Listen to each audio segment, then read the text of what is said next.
మూడో వ్యక్తి, ఒకవైపు మీడియా, మరోవైపు ఉద్యమ నాయకత్వం. ఎంత ఉద్యమం చేసినా ఆ ఉద్యమాన్ని ఎక్కడో ఒక చోట లాజికల్ ముగింపు పలకవలసింది ప్రభుత్వమే. అది కేంద్ర ప్రభుత్వమైనా రాష్ట్ర ప్రభుత్వమైనా తార్కికమైన ముగింపు పలకాలి. ఆ తార్కికమైన ముగింపు పలకాలంటే చట్టసభలే ఆ పని చేయాలి. ఆ నేపథ్యంలో ఇప్పటి వరకు మాదిగల ఓట్లని అనేక పార్టీలు, అనేక మంది ముఖ్యమంత్రులు తమ రాజకీయ ప్రయోజనాల కోసం వాడుకున్నారు. 94లో వర్గీకరణ ఉద్యమం మొదలైనప్పుడు కోట్ల విజయభాస్కర్ రెడ్డి గారు ముఖ్యమంత్రి. ఆ తర్వాత కొద్ది నెలల్లోనే ఎన్టీ రామారావు ముఖ్యమంత్రి. ఆ తర్వాత కొద్ది నెలల్లోనే చంద్రబాబు నాయుడు ముఖ్యమంత్రి అయ్యాడు. ఆ తర్వాత రాజశేఖర రెడ్డి గారు ముఖ్యమంత్రి అయ్యారు.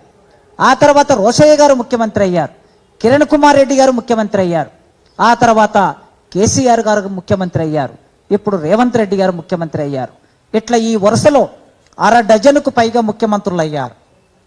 ఈ 6 డజను ముఖ్యమంత్రుల్లో కేవలం చంద్రబాబు నాయుడు మాత్రమే వర్గీకరణ చట్టాన్ని తీసుకొచ్చి మాదిగలకి న్యాయం చేశాడు. ఒక 4 సంవత్సరాలు. ఈ 4 సంవత్సరాలు న్యాయం జరిగిన సందర్భంలో వర్గీకరణ ఫలితం వలన ఉద్యోగం పొంది అసిస్టెంట్ ప్రొఫెసర్ ఉద్యోగం పొందిన ఒక ఇద్దరం, నేను ప్రొఫెసర్ సి కాసిమ్గా నేను, ప్రొఫెసర్ మల్లేశం గారు ఈ వేదిక మీద 2000 సంవత్సరంలో వర్గీకరణ చట్టం వచ్చినప్పుడు ఫలితాన్ని పొందిన వాళ్ళం ఈ వేదిక మీద ఉన్నాం. ఆ తర్వాత వచ్చిన ముఖ్యమంత్రులందరూ చట్టం చేస్తామని తిరిగారు తప్ప ఎవ్వరు మాదిగల కోసం చట్టం చేయలే. ఎన్నికలు వచ్చినప్పుడల్లా ఓట్లు వేయించుకున్నారు, ప్రలోభ పెట్టారు, హామీలు ఇచ్చారు. మాదిగలు ఆశపడ్డారు. రాజశేఖర రెడ్డి చేస్తారని ఆశపడ్డాడు, రోషయ్య చేస్తారని ఆశపడ్డారు, చివరికి కేసీఆర్ చేస్తారని ఆశపడ్డారు. కానీ ఎవ్వరూ చేయలే. మాటలు మాత్రం ఇచ్చారు, హామీ మాత్రం ఇచ్చారు. కానీ ఆనాటి నుంచి నాకు తెలిసి కనీసం 2005-06 నుంచి రేవంత్ రెడ్డి గారు మాదిగ ఉద్యమం పట్ల సానుభూతితో ఉన్నాడు. స్వయంగా ఆయన నేను చాలా వేదికలు షేర్ చేసుకున్నాం. ఢిల్లీలో మాదిగ విద్యార్థులు ఎంఎస్ఎఫ్ అనే సంఘం సభ జరిపితే 10,000 మందితో ఆ సభా వేదిక మీద పార్లమెంటు నుంచి ఎంపీగా కాంగ్రెస్ పార్టీ తరఫున రేవంత్ రెడ్డి గారు వచ్చారు. నేను మందకృష్ణ అన్న వేదిక మీద ఉన్నాం. ఆ ఢిల్లీ సభకు వచ్చి మాట్లాడాడు ఆయన రేవంత్ రెడ్డి గారు. నేను మాదిగల పక్షం, న్యాయం పక్షం, సామాజిక న్యాయం పక్షం. మా ఊరిలో మాదిగలు నాకు స్నేహితులు ఉన్నారు. వ్యవసాయ పనుల్లో మేము భాగంగా ఉంటాం. నేను జెడ్పీటీసీ గెలవడానికి, తర్వాత ఎమ్మెల్సీగా గెలవడానికి, తర్వాత నేను ఎంపీగా గెలవడానికి మాదిగలే కారణమయ్యారు. వాళ్ళ పట్ల నాకు సానుభూతి ఉంది. ఆ బాధని నేను అర్థం చేసుకోగలను. ఖచ్చితంగా నేను అధికారంలోకి వస్తాను, వచ్చిన తర్వాత పరిష్కరిస్తాను అని ఢిల్లీలో మాట్లాడాడు. ఆ తర్వాత ఇక్కడనే మా అన్న ప్రొఫెసర్ పురుషోత్తం గారు ఆయన పుస్తకం రాశాడు. ఆయన జీవితాన్ని కలిపి ఒక పుస్తకం రాస్తే ఆ పుస్తక ఆవిష్కరణ సభ ఇదే ప్రెస్ క్లబ్లో జరిగింది. ఈ ప్రెస్ క్లబ్లో ఆయన సభకు వచ్చాడు ముఖ్య అతిథిగా. నేను ఆ వేదిక మీద ఉన్నా. ఆనాడు నేను అడిగాను, ఆ రోజు మీరు మాట్లాడిన మాట ప్రకారం, ఢిల్లీలో మాట్లాడిన మాట ప్రకారం మా బాధ పురుషోత్తం గారు ఉద్యమం మొదలైనప్పటి నుంచి మాతో ఉన్నారు. ఈ సమస్యని ఈ పుస్తకంలో వ్యక్తమైంది, ఈ తెలంగాణ సమస్య పుస్తకంలో వ్యక్తమైందంటే ఆ రోజు కూడా రేవంత్ రెడ్డి గారు నేను మాదిగలకి న్యాయం చేస్తానని హామీ ఇచ్చాడు. ఆ తర్వాత పార్టీ నాయకుడయ్యాడు, కాంగ్రెస్ పార్టీ నాయకుడయ్యాడు, పిసిసి ప్రెసిడెంట్ అయ్యాడు. టిపిసిసి ప్రెసిడెంట్ అయిన తర్వాత జరిగిన చాలా సభల్లో ప్రకటించాడు. దానితో పాటు ఎన్నికల మేనిఫెస్టో, ఎన్నికలు వచ్చినప్పుడు ఎస్సీ ఎస్టీ ఎన్నికల మేనిఫెస్టో ప్రకటించినప్పుడు చేవెళ్ళే డిక్లరేషన్ అంటాం దాన్ని, మల్లికార్జున ఖర్గే గారు ఆ డిక్లరేషన్ ఇచ్చారు. ఆనాడైన మొదటి పాయింట్ ఏముందంటే ఎస్సీ రిజర్వేషన్ వర్గీకరణ అనే ఉంది. ఈ మొత్తం ప్రాసెస్లో రేవంత్ రెడ్డి గారు తన చిత్తశుద్ధిని ప్రదర్శించాడు, తన కమిట్మెంట్ను ప్రదర్శించాడు. ఇతర ముఖ్యమంత్రుల ఉదాహరణ ఎందుకు చెప్పారంటే ఆ ముఖ్యమంత్రులందరూ కూడా మాదిగల ఓట్లు వేయించుకోవడానికి ప్రయత్నం చేశాడు.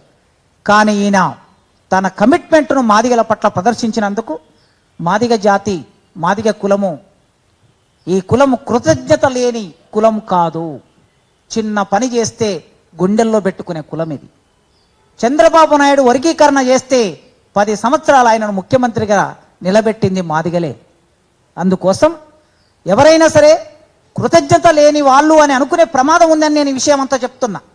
రేవంత్ రెడ్డి గారి ప్రభుత్వ విధానాలలో సందర్భం వచ్చినప్పుడు నేను భిన్నాభిప్రాయాలు వ్యక్తం చేస్తా.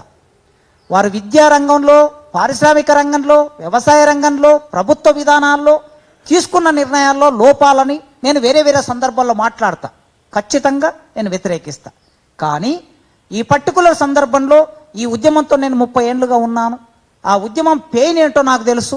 ఆ పెయిన్ను పరిష్కరించడం కోసం ఆయన ఇచ్చిన మాట ప్రకారం అసెంబ్లీలో ఆగస్టు 1వ తారీఖున సుప్రీంకోర్టు తీర్పు రాగానే, నిజానికి ఎవరైనా ముఖ్యమంత్రి ఏం చేస్తారంటే తీర్పు మొత్తం వచ్చిన తర్వాత కాపీ చేతిలోకి వచ్చాక 565 పేజీల కాపీ చేతిలోకి వచ్చినాక మేము తీర్పు చూసిన తర్వాత మాట్లాడతామని అంటారు ముఖ్యమంత్రులు.